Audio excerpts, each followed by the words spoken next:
Dopamine swipe, dopamine swipe. Followers, likes, double tap. Now they control your life, Dopamine swipe, dopamine. Welcome back to the 817 podcast. This week, we are right in the thick of early voting, and it's been a disappointing election so far. I don't know. How do you feel? Yeah, I mean, it's crickets. I mean, I could tell when I went and go voted. I mean, there was like 4 ladies in there, and you could tell they were just excited that me and my wife showed up. They're like, "Oh, hey, yeah, welcome." Well, I went one day and brought the baby with me, and then Brooke went the next day and brought the baby with her, and they all recognized the baby. So there's probably not that many faces going through. Yeah. When you just look at the data from who's getting COVID shots and who's voting, it's upwards of what I've seen anywhere between 54% from the Fort Worth report to 62% from Star Telegram that COVID shots are predominantly, that's the percentage of white people getting shots compared to 12% of Latinos. And you're seeing that also probably, and as the data on who's voting. And so I think my biggest fear here is like, if you're a Latino, a person of color listening to the pod, or you can't just take yourself. You got to take 4 or 5 others with you because the ratio between population and participation is sad, and it's not just a reflection in the ballot box. It's also a reflection in getting vaccinated. So yeah. Well, we've got an exciting interview this week with Jen Sarduy, who is running for City Council in District 2, and we'll learn more about their story and their campaign. But first, we have a few things we want to talk about, and first off is local election turnout, especially given how much money is being put into this campaign. So far, the amount of money spent in this year's local election is already double what was spent in 2019, but it's really not reflected in voter turnout at all. This data is through the 24th, so Saturday. The city of Fort Worth has only seen just over 15,000 votes cast for mayor. And if you're breaking down council districts, District 2 doesn't even have 1,000 votes yet, and there are 0 districts that have hit 3,000 votes. So, 1, every vote matters, but 2, what's happening? Like, why? We know the importance of this election, and clearly, even outside, people know the importance of this election. Money is being spent on it, but we're not seeing the payout for that. And it just shows that, like, I'm just convinced, everyone, I feel like, wants it to stay this way in the sense of, like, I just think about when we needed Fort Worth to mask up. How quick was the mayor? How quick was all of our marketing teams for our city? How quick were we? I mean, the Star Telegram, what was the front of the paper? A big old mask, and it said, "Mask up, Fort Worth." Yeah, I mean, maybe the marketing teams were fast, but we did it. Well, we're not hearing the voting, though. No one's like, where's that campaign for voting? Yeah. Where's that? For sure. That like, how fast we were to do mask. Where's that in getting people to out and vote? Yeah. Because I don't know. I'm saying we were slow. We were a week behind all the other big cities in mass. So maybe that is reflective that we got to give it a little bit of time, see if this voting thing is cool, see if we like democracy, and then we'll put the marketing behind it. But I agree with you. Why is the front page of the Star Telegram not just, these are the early voting locations in big, bold letters, big, bold type, making it really easy to access? Why isn't there a massive picture of somebody casting their vote? Yeah. I agree with you. Where is the city sanctioned marketing behind this? Yeah. And kudos to everyone who listened to the last week pod where we endorsed Ann Zeta. It has been our largest viewed show to date. After a week of, I know you went and voted. We both, I believe, voted for Nettles and Zeta. Yeah. And then Lassiter, I guess. We also did Lassiter, or did you go a different direction? No, so I didn't vote for Sean. I voted for Lydia Bean, who is another very firm progressive. I mean, if Sean made it to a runoff, I would happily vote for her. My issue, and this is maybe personal preference, for the U.S. House of Representatives, you do not have to live in the district you represent. Sean Lasseter lives about 30 minutes from me, according to her campaign filing report. Yeah. And me and you live 35 minutes from the majority of our congressional district. And so I do think that there's a piece of how can you accurately reflect the needs of your constituency if you don't ever go there, if you live an hour away. Yep. And I get that the goal is to flip that seat and get somebody into office, but much more so than the Senate, the House represents individual districts. Yeah. And I think that with a number of more open representatives right now, as in you have a lot more representatives that are actively sharing what they do, where they are, and spending time in their districts. I don't know. I find it really refreshing to see someone on a progressive platform that lives in the city. So where I saw those two as essentially equal, the tipping point for me was that Lydia lives and works in the district. Love it. No, I mean, that's great to know. I mean, what's interesting is they relatively spent same amount of money. So the fact that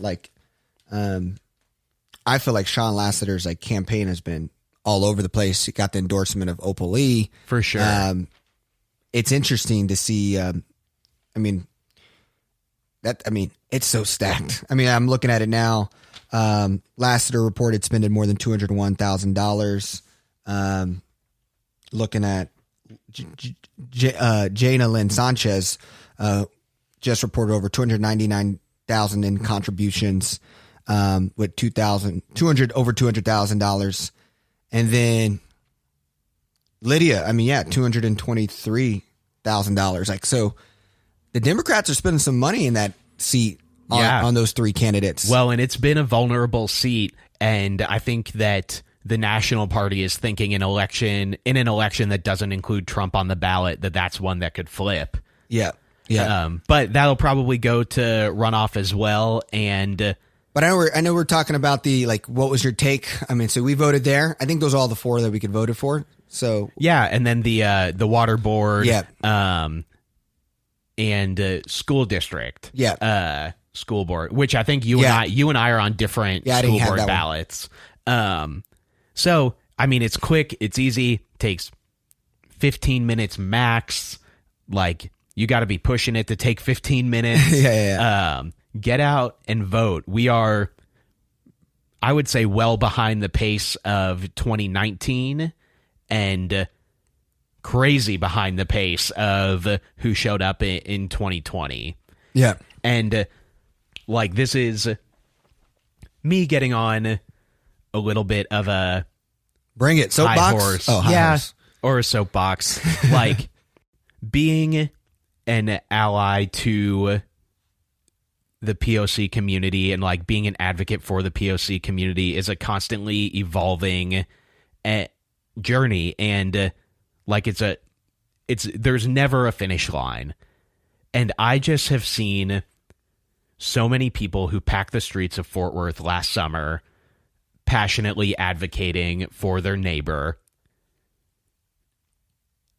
not show up to vote. And it's hard to, you can't name individual people, but just based on these numbers, this shows that young Fort Worth is not showing up to vote again.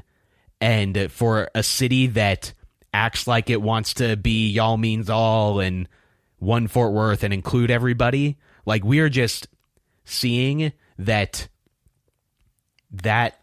is not where Fort Worth is yet.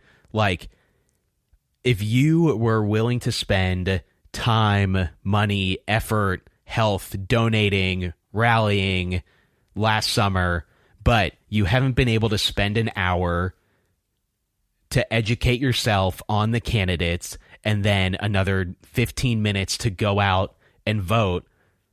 Like, really look internally and figure out why. I want to know why, not in an indicting way, but in a way where I want to know what your barriers are so that I can help advocate for those and I can help educate in any way that I can. Because what we are seeing is so typical of Fort Worth, where we're just seeing the status quo go along and sort of perpetuate itself. Like, we need 80,000 people to vote, you know? Like, we need, and that's still low. Like, we need at least 50% turnout, 70% turnout for these elections to actually reflect the city of Fort Worth. And I know that there are barriers in the way. I know that there are things and systems that have been set up to suppress that. But for those of you that fall outside of that range, like, get out and do something. Get out and help and figure out what it is that has kept you from voting in the past. And, like, let's make it happen. Yeah, one reason why we were motivated to start the podcast was this exact reason. We started this like August 30th, right after Prop A, for like the sales tax stuff. And I'm sitting at Coffee Folk with one of my, activist friends here who's involved in Fort Worth and had no idea Prop A was happening. Yeah. Right. And that was like, there's a disconnect. For me, I'm more calling on white people of privilege who call yourself an ally, call yourself an advocate. If you have not gotten out and voted, if you're not, text your friends who you think might not know what's going on and say, hey, have you voted? If not, how can I help educate you? Because we have to step up and help Fort Worth accurately reflect what the city is. Yeah. We mentioned also in the paper a lot of this like evangelical collaboration to like get their people out and vote. Yeah, I mean, it's kind of crazy, especially over the last week. We have seen the evangelical pulpit used very liberally for candidates, where it's like Steve Panate's got a 60-foot banner right behind the guy preaching, and they're freedom marching, and they're talking about storming City Hall and taking City Hall. And it's like, in an election where 1,000 votes, maybe even 100 votes, is going to decide who gets to a runoff. Like, that's how that happens. Like, that's where those votes come from, and it just makes such a big difference to have that like structure behind, almost like a built-in voting group or a built-in voting block. And we know that the POA is that way. We're seeing even more so this election how evangelical churches are trying to act in that manner. Yeah. I feel you even mentioned before we got on, like, this is how Trump won the GOP primary, is like he only had like 10 million votes or like 9% of the vote, but that was enough. Yeah. And like, it only takes one more like radical group to passionately go out and vote to make something like that happen. I kind of took us off the rails a little bit with my ranting, but we do want to introduce Jen, and I will read their bio real quick.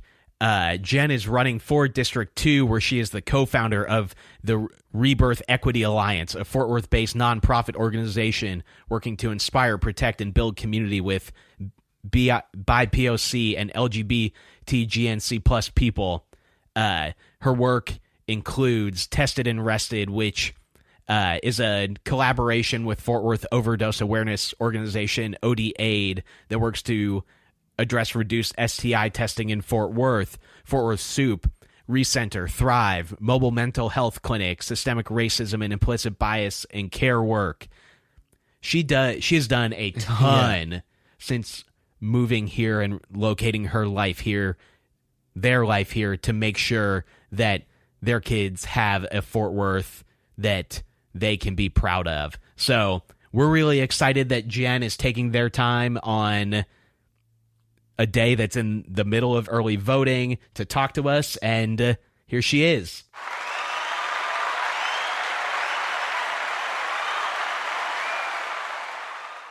So I've lived in Fort Worth since my middle kiddo was born, and they're 9 now. And it's been like, you know, a place that I've built my family and made like the hardest decisions. And also most of my most adult decisions have been made in Fort Worth, which like means a lot, right? I paid the most bills here on time.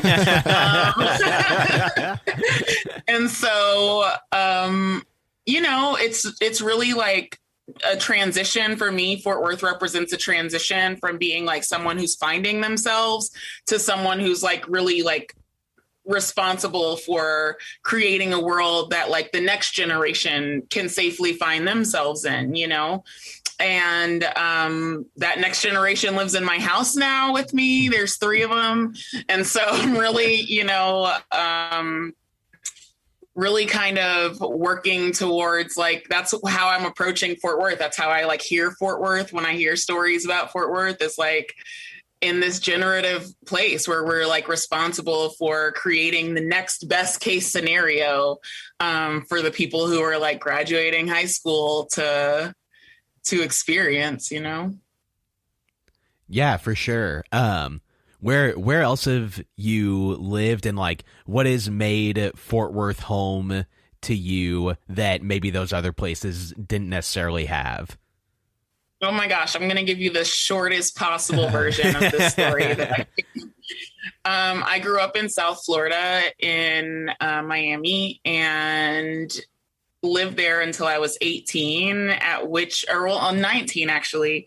When I turned 18, my mom sat me down and was like, hey, I'm leaving. Good luck with your life. Like, not in those words. So she's like, this apartment is paid for the next month. Bye. And that was like, you know, the best worst thing that could have happened. It created a situation where I like needed to thrive and needed to like figure it out. And I did. I did the roommate 3-job thing for a long time in South Florida, a long time being a year. Like I did that for a year, and then I was like, whoo, this is wild. And then I moved to DC just randomly, and didn't know anyone. And got pregnant with my first kid almost immediately with 3 jobs in an unfamiliar city. And I made it there. You know, I had a really violent time in DC. I got like mugged multiple times, like while I was visibly pregnant. It was just like a really bad situation. I was in like an abusive relationship. And 2 weeks before, my oldest, Kaylin, was born, I was like, I can't do this alone. And so I called my mom, who had landed in Texas, and was like, hey, you thought you were done. But I was lucky enough to work with a company that I could take my job with me and move to Texas. Like they wouldn't let me on a plane. So I took a train to Texas. Wow. Had that baby 2 weeks later in Arlington. And, you know, that kind of, was only with my mom for 3 months or so when I first moved here, but that was like the thing that I needed to like stabilize, I guess. And kind of got, you know, out of the situations that made me feel like not empowered to, you know, make the best decisions for my family. And also kind of went to this place where like, how are we reaching people as a community before they're like, before they're lost? How are we like talking to like youth about what the world is like in an honest way?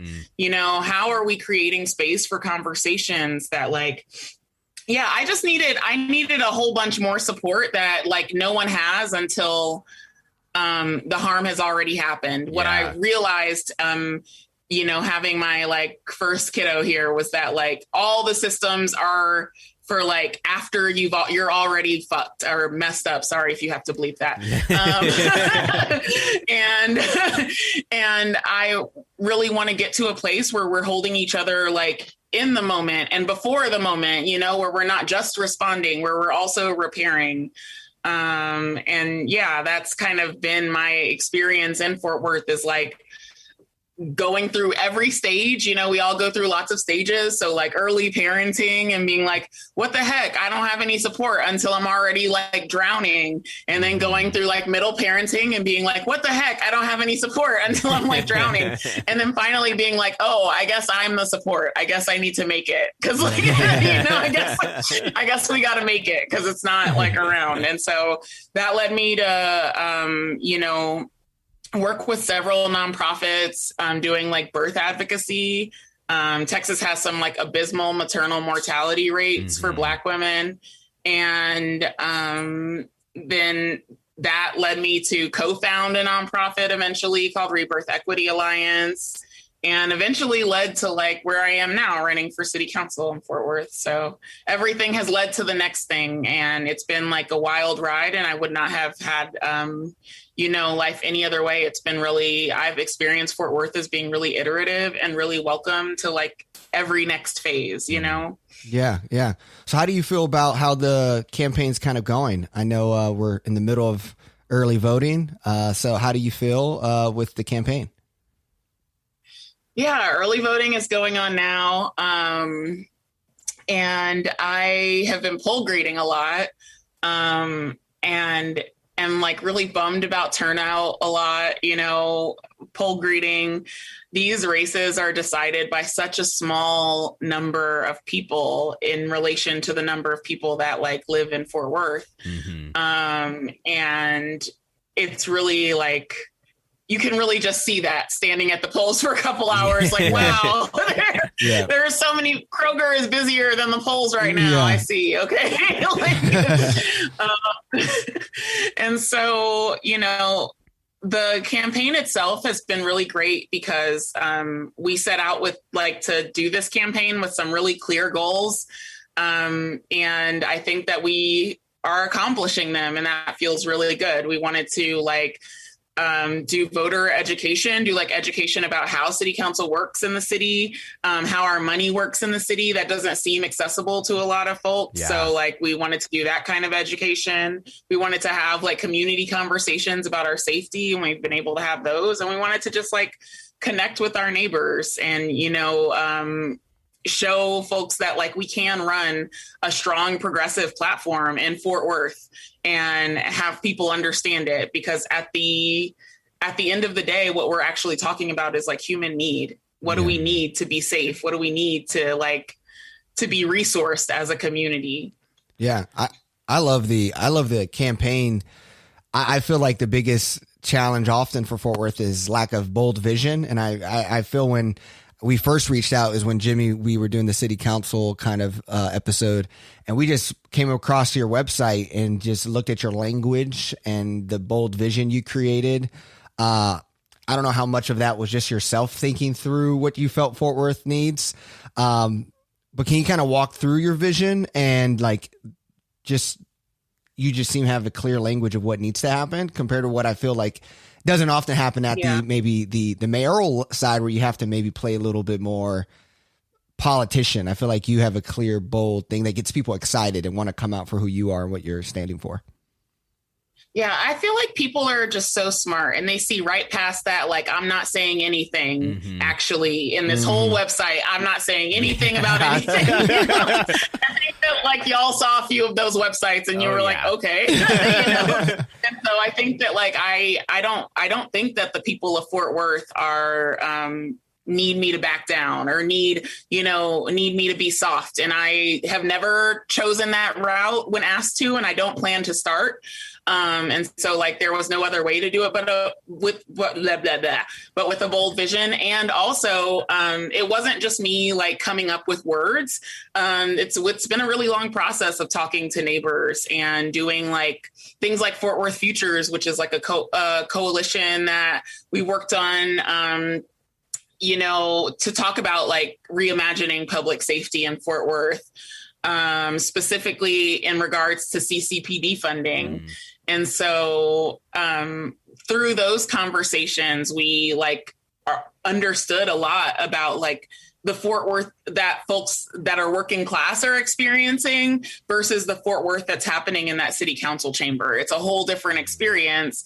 And like people see that, it's not like, and I think our goal setting out to write this was to write a platform that's editable. So like to this minute, the platform has like a form at the bottom where folks can submit their feedback if they feel like it doesn't represent them or if something needs to be added.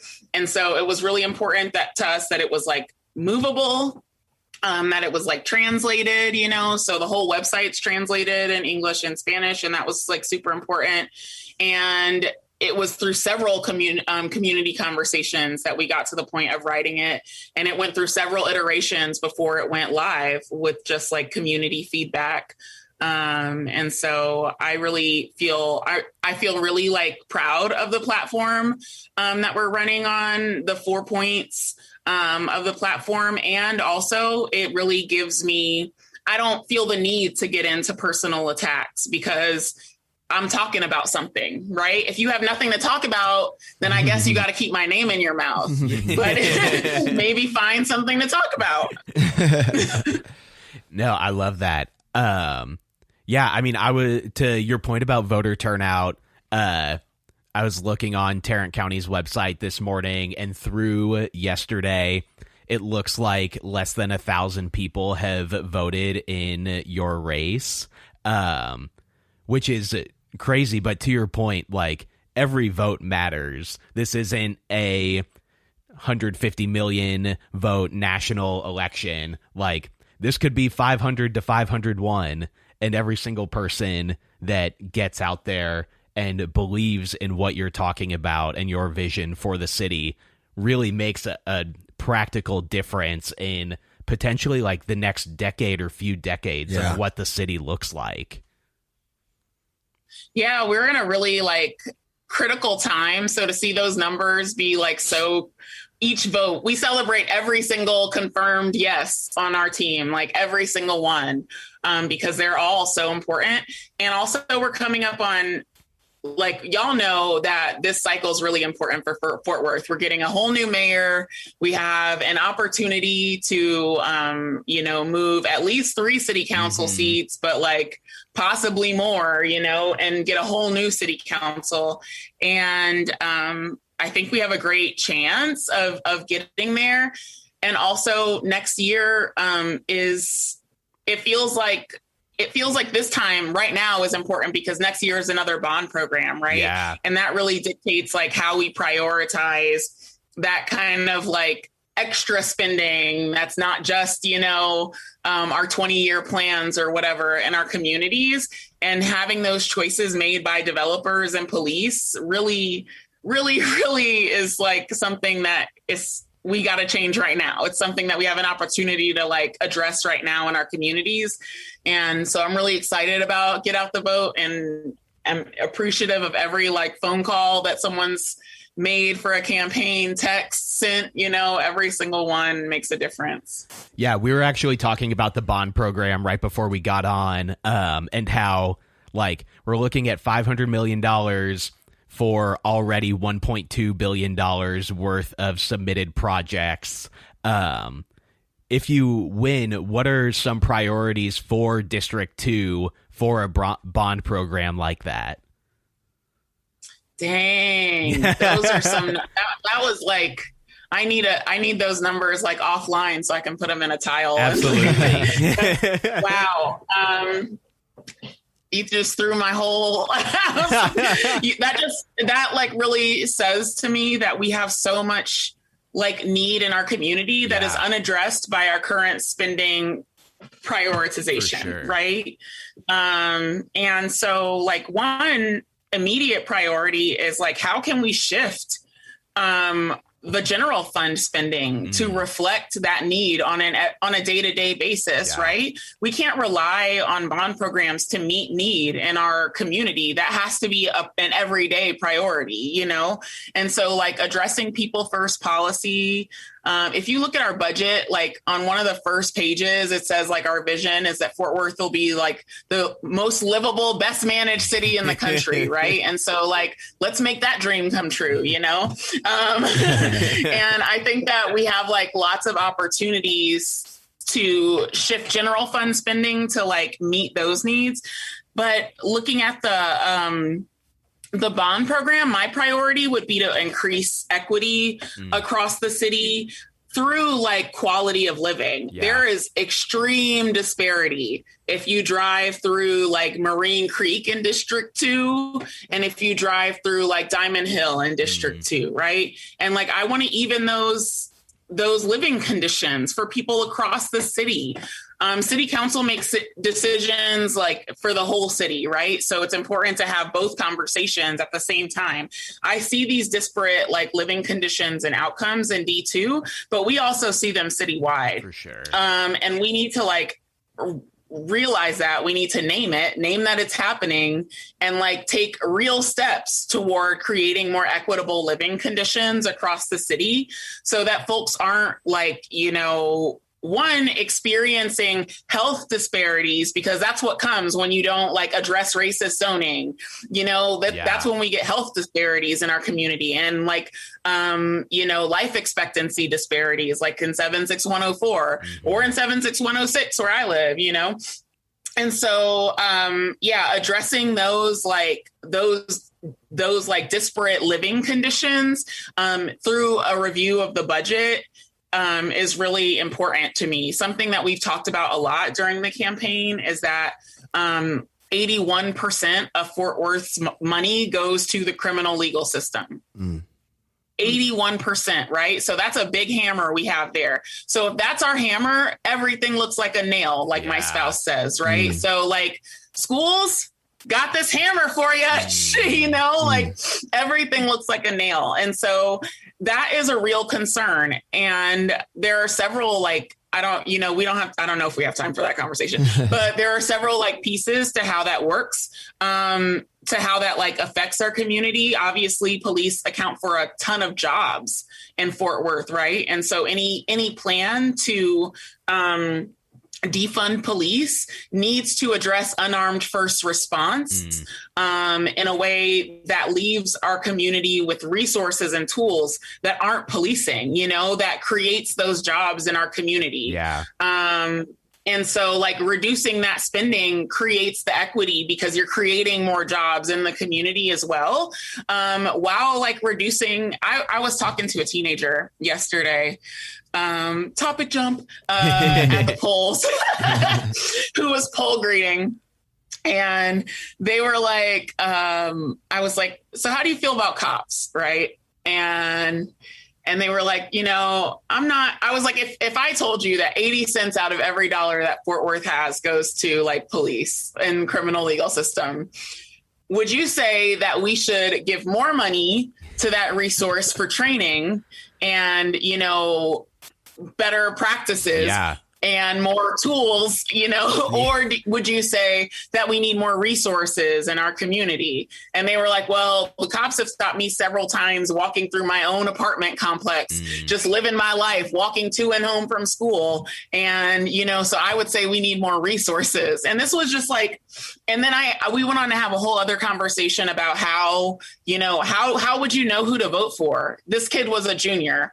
And like, I was like, how would you know who to vote for if you could vote? Next year you can vote. How would you know? And they were like, I don't know. And I'm like, have you talked about local elections at all in your classes? No, you know? And so like, all they know is the signs outside of the library, the signs outside of the church. And that is not talking to our neighbors. That's not equity. No one's learning anything about anyone by a sign that says like, vote for this person, you know?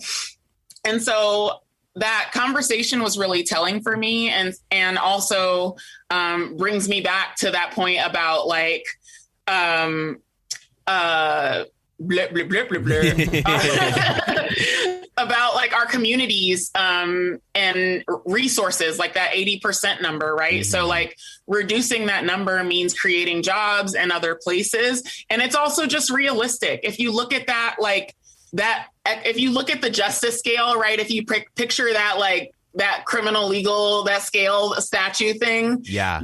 This is what it looks like. It's not like one's way up and we just have to even that out. It's just common sense. Yeah, for sure. I feel like that has become such a loaded topic over the past year, especially when it has maybe become a little bit more like quote unquote mainstream. And Fort Worth obviously had the opportunity last year with the CCPD vote to even that out. And, you know, we had 5% turnout or whatever it was that got to make that decision. I feel like it has, I guess I don't even know the process for like budget reconciliation for the city and like what it looks like to actually move funds around. Like that just feels like a totally blind topic to anybody who's not in the room where it happens. Yeah. And Jen, I was wondering, you kind of said you felt like Fort Worth has been a very open, inclusive space for you and your family, and you no oh, okay, she's kind of okay. But I guess I was wondering what is, you know, we often rant about the old school of Fort Worth and the suburban feel of Fort Worth, but then yet this growth of being a minority majority city. What are the, I guess I feel like the problem with Fort Worth is the story that we tell ourselves. Like it's the storytelling piece. And I feel like your campaign comes with great storytelling. How do you feel like what parts of the Fort Worth story do you think if we best revise allows us to kind of move more forward in the right direction? Yeah. I really like that spirit that Fort Worth has. It's like, I'm not going to do what you tell me. Like, Fort Worth has a really rebellious spirit, and I love that. I like have fully embraced that. It is part of me now. And I think that like the stories in Fort Worth are shifting to be told by the people in Fort Worth instead of the people governing Fort Worth, right? If you look at like the history that our city chooses to tell through public art selections, through like, you know, how we zone, how we like use spaces, right? All of that tells a story. And when we have the community telling the story instead, you get a whole different outcome. And that's what I really see is like community spaces really rising up and telling their own stories, and not necessarily needing the channels of you know, of the city to like to do that. And that's really what the platform is all about, is like, we need the city to fund the resources we create. We don't need the city to create top-down solutions that, you know, give us directives that we're not going to do anyway. You know, like, we're not going to do them. So like, yeah. I'm really interested in knowing, I'm just super excited for what really gives me hope of the future of Fort Worth is like you and Jared and Nettles and just this young, fresh leadership of people of color to really, I think, stand up and hopefully commit past whatever happens here I feel like that's the true hope and I'm wondering how have you guys have been treated from the old guard of the Democratic maybe party. I mean, I know nationally that's a thing, right? You have this like Nancy Pelosi versus AOC kind of thing, storytelling. Is there anything like that going on locally? Do you feel like between the youthfulness of you guys and the old school kind of... What an intuitive question. It be like that for real is the thing, you know. We didn't spend a lot of time applying for big endorsements. The endorsements that we did apply for were just like grassroots kind of endorsements. And And we say that we're tired of all these Black bodies on the streets, and we are so unwilling to transfer any power to the people affected by like violence in our community, state-sanctioned violence. And so that's really what I'm experiencing. I'm experiencing a lot of like, well, you're not from Fort Worth, which like a lot of people that are in Fort Worth aren't from Fort Worth. And I think that's most racist. Of us. Yeah. I know. I'm like, I think that's kind of racist, but okay.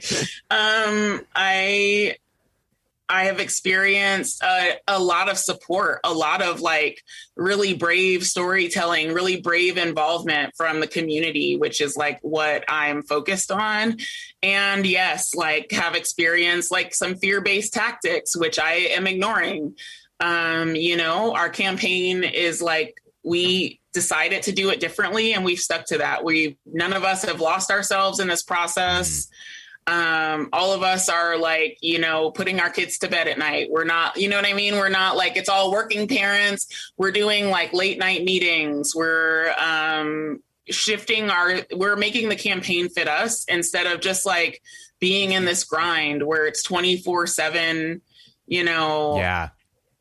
nonsense and noise. And we're being really like, we're talking to communities directly. And we're not sending out mailers. Like, what is your mailer pile like? Are you keeping them all? Cause I'm keeping them all and there's like 87, I have a 10-month-old and she really loves tearing them up. So that's what they get used for the most part. Yeah. Exactly. I got like a Sean Lasseter all over the place here in my stack. It's like, geez, this is big, but kudos. Cause I actually think running a great campaign. So I know, but that's what I'm saying. Like, why aren't there more ways to run awesome campaigns without contributing so much waste? And I think that's also like, thinking about this process, that's really something that I want to see the city take a bigger part on. The city has actually the resources to host accessible conversations with candidates, to like, have them interpreted in several languages, to have the community ask the questions, to do a series of these, right? And instead we make community groups use their resources and funding and time to like have panels that sometimes aren't accessible, to do, this pay to play thing where you have to send out mailers because it's the only way to get your name out there. Like, this is a created beast actually, and we can stop it by just like having a conversation together about what we need from our elections and how to get there in a way that like levels the playing field. I know for like, I'm also getting a lot of United Fort Worth, I believe, mailers like over my door. So it's like Nettles and Deborah. I wonder, how's that been helpful for your campaign? And like, I'm interested to know how that communication and community is like. Is it pretty like separate, or is that pretty like y'all talking often, I guess? Yeah, we've really relied on community support. Our campaigns aren't like coordinating directly. So United Fort Worth has been awesome and coordinating like lit drops and mailers and all kinds of cool stuff. And hosting forums also and conversations throughout this process. And, I couldn't, there's so much support from so many directions that I couldn't even begin to like thank everyone, but they've been a huge support. I'm super excited to block walk with like, we're having a mega block walk later. It'll be over by the time this comes on, but super excited to like hang out with everyone right before early voting ends. This is like the last push. And then, lots of these races are probably going to go to runoff, honestly. Yeah. So like, what's that plan looking like for y'all? Yeah. We've been excited about just being a part of it. And just we started our pod in August 30th, and just to see the climb and the inclusion of people to be interested in Fort Worth has really been exciting. I wanted to know, I guess to me, I was just at the Doc Bookshop for the supported indie kind of bookstore kind of day, and I thought about that. I was talking to her, and she mentioned how George Floyd, kind of really changed the game for them. And I wonder, is that possible? I feel the positive of maybe,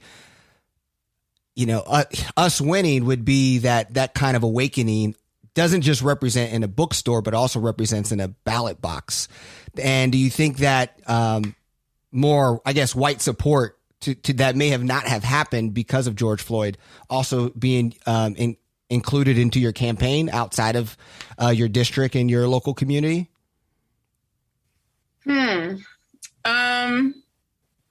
That quote that's like, racism won't go away until white people see it as a white problem that they need to solve rather than a black problem that they need to support or whatever, Mm-hmm. And I kind of feel that way about it, where it's like, I did see that influx of like, oh, I need to do a thing, now to be an anti-racist. Yeah. And some people stopped there where they did the thing. And that was the thing, and some people are like, continue doing anti-racism work. And we know that anti-racism is not a destination. It's like a journey for sure. And we're like all undoing the ways that we've been like lied to by this society. Yeah. And, I think that Fort Worth specifically, we haven't seen justice for Tatiana Jefferson, and I am loath to give us like credit for equity that we have not earned. And we have blood on our hands, you know what I mean? And it's time to take ownership of that and to stop making excuses for it. Yeah. Yeah, absolutely. We were also talking right before we started about that exact same thing. And I personally would love to talk to people who are willing to sacrifice time, potential COVID exposure last summer to go out and march in Fort Worth, but haven't made it to the ballot box yet, and just know what are your barriers, what is keeping you from getting out and voting when this is something you have acted like you want to support and have the opportunity to create meaningful change around. I feel like that's very representative of where Fort Worth is right now, is that we've got a lot of people who came along for the ride last summer and wanted to act like they were supportive of this movement. But when it comes to taking an hour to get educated on your candidates and go out and vote and call or text bank for them or go knock on doors, we haven't seen that come to fruition with voter turnout yet. So maybe I can stay optimistic that everyone's waiting until election day to go do that. But I feel like that's very representative of where Fort Worth is in the equity conversation right now. Yep. It feels that way for sure. It feels that way with where you get a lot of yes, I'm here for this. Yay, support. And then you're seeing, so many indicators that are hey, that actually requires action, we're being out fundraised 7-1, that was before the last campaign report. I don't know what that number is like now. But there's a huge gap in how people are giving to candidates across the board, how people are giving to conservative candidates, how people are giving to progressive candidates. Those numbers look a lot different. Yeah. And so I think that in this capitalistic culture that we live in, that says something about how we're actually showing up for people, right? And so we don't have a lot of organized money with our campaign, but we have organized people. And so that is how we're making up the difference, is hitting the streets and knocking on doors and being creative with how we're talking to our community, how we're fundraising. And that's just required a lot of kind of agility. Yeah. Well, we appreciate definitely the time, and really excited and doing hopefully, we're all excited and celebrating here in a little bit and I know you, like you said, the runoff. So I know there will be some more strategies. So maybe we'll come back around and talk again, potentially. So, but definitely thank you for coming onto the pod. And we're big supporters and advocates of what you do and what you stand for, and just like the vision you have for Fort Worth. I think hopefully it's people like you are going to inspire more people to participate and get involved. Well, great. That was Jen Sarduy, and she is running for City Council in District 2. Like I said, less than 1,000 people have voted through the Saturday of early voting in her district, in their district. And that's pretty indicative across the board. So if you have not voted yet, make sure that you get out and do that. And if you're in District 2, we're big fans of Jen's platform. Yeah, absolutely. What would you like to, I guess, like, what was some big takeaways there that you feel like highlighted that was new for you, maybe? Yeah, I just love it. I've been thinking a lot this week about how often AOC gets on her social media, especially her Instagram, and breaks down like what she's done over the past week, what legislative sessions look like, what she's doing this weekend. And I feel like Jen just really reminded me Absolutely. a lot of that. And their idea is to pull the curtain out from what politics on a local, state, and national level has always looked like. And it's just really refreshing to have that, even if Jen doesn't represent us in their city council seat. She does represent an ability for us to see behind the curtain and see what's going on. And I just really appreciate the genuineness of their platform. Yeah. I'm hopeful in the sense of, I was really like thrown back by that stat she said about the 80 cents per dollar. Yeah. I would love to, that's a lot. that's crazy to me. It's not, I've seen the aggregated version of that, of like how many dollars that actually is, but I hadn't ever seen it on a per dollar basis. Yeah. Their website is sarduy4district2.com. So that's SARDUY spelled out for FOR district 2.2.com. And you can go learn all about what they want for the city. Yeah, I think it's super amazing and really excited.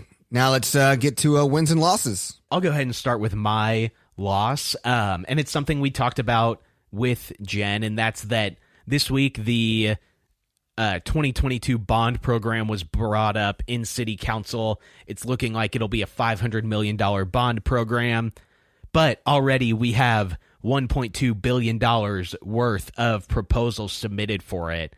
And what that means is that we're not anywhere close in this bond program to being able to keep up with what Fort Worth needs just to like maintain and set it up in a very basic way for growth. And I think Jen had a lot of really great points about how we can't rely on bond programs. We need to restructure the budget. But I just found it a really big loss to see how far behind we are already. And we gave a lot of that money to CCPD that we could have used to help actually maintain and create equity in the city. Yeah, we got to find that stat where we saw it on, I think, the Fort Worth Weekly around how we have almost twice as many homicides as Austin.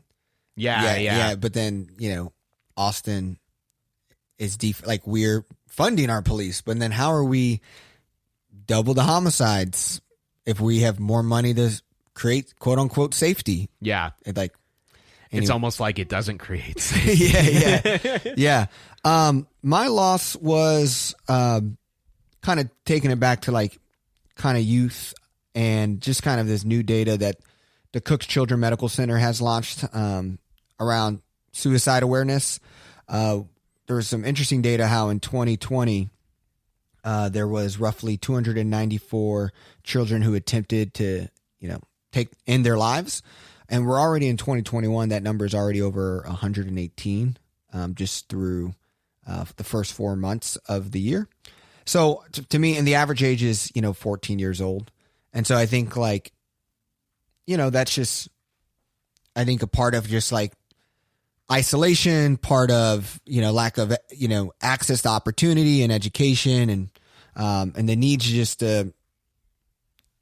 have the right support. And I think Jen also kind of mentioned, like, how do we help people before it's too late? Like not on the, once bad already happens, and I think like, how do we be more proactive and there for students? And so, especially in a summer, I hope we really fund time as Fort Worth ISD and our surrounding education to provide enrichment opportunities for students, to get out of the house, to do unique things. So that was my loss, and hopefully we can kind of take action to just like, be aware of it. Yeah, absolutely. What's your win? My win is a shameless plug for the 817. But hey, we're a non-sponsored, non-ad podcast. So hey, what's up? So anyways, Leadership Fort Worth is having a leadership forum called the State of News Media. Where do we get our news? ? It is ran by Leadership Fort Worth, who we had the executive director, Jennifer Trevino, on the pod. But we got invited to on April 27th, which is the last day of open voting, early voting, at 12 p.m. It's a free virtual event that you can register for at www.leadershipfortworth.org/events. And I will be representing the 817 podcast on this panel, but with them like real OGs, like Chris from the Fort Worth Report, and then also Deborah Ferguson, the co-anchor of the NBC 5. And I mean, she's super energetic and great. So like, it's going to be fun. There's going to be a lot of personalities, and we're going to talk about where do we get our news in Fort Worth. So if you listen to this pod, you probably would be interested in that forum, because Fort Worth Report is also fresh and new if you haven't really jumped on and implemented to that into your habits. So come check us out, April 27th. EJ's big time now. Hey, you're getting quotes in Star Telegram, eventually. Yeah, I don't know where it goes from here. Actually, the same. I actually felt very like underqualified, because like Jenny Blair, the other person, she's like, she got her medical degree and then decided to stop being a doctor to become a journalist. And I'm like, so she's super smart. And then you got Chris, who's OG, and then Deborah, who's OG as well. And I'm like, why am I hanging out with these people? We're just like, I feel unqualified, but I did get a journalism degree from the University of Oklahoma. Hey, there you go. I used that in my bio for once. Like, hey, I am a journalist. Back up. Yeah. Not on the pod. We're too. I didn't know that about you. You didn't? No. I mean, I knew you went to Oklahoma. I didn't know that you got a journalism degree. Yep. Journalism, mass media, man. Nice. What's your win? My win is also maybe a selfish plug in some ways. Yeah. But the movie 12 Mighty Orphans, which was filmed and produced all locally in Fort Worth, stars Luke Wilson. It got bought for distribution earlier in the year by Sony Pictures Classic, and it has its release date. It'll be releasing in Texas theaters on June 10th, and then nationwide on the 17th. So that means we'll get it earlier, and then, yeah. Okay, awesome. So really cool to see just a movie like that get a pretty big time summer release date from a major studio, and come see it at the Granbury. Yeah, I was about to say, I was like, is the Granbury going to watch it? Going to have it? Yeah, I mean, they're a studio that we work with all the time.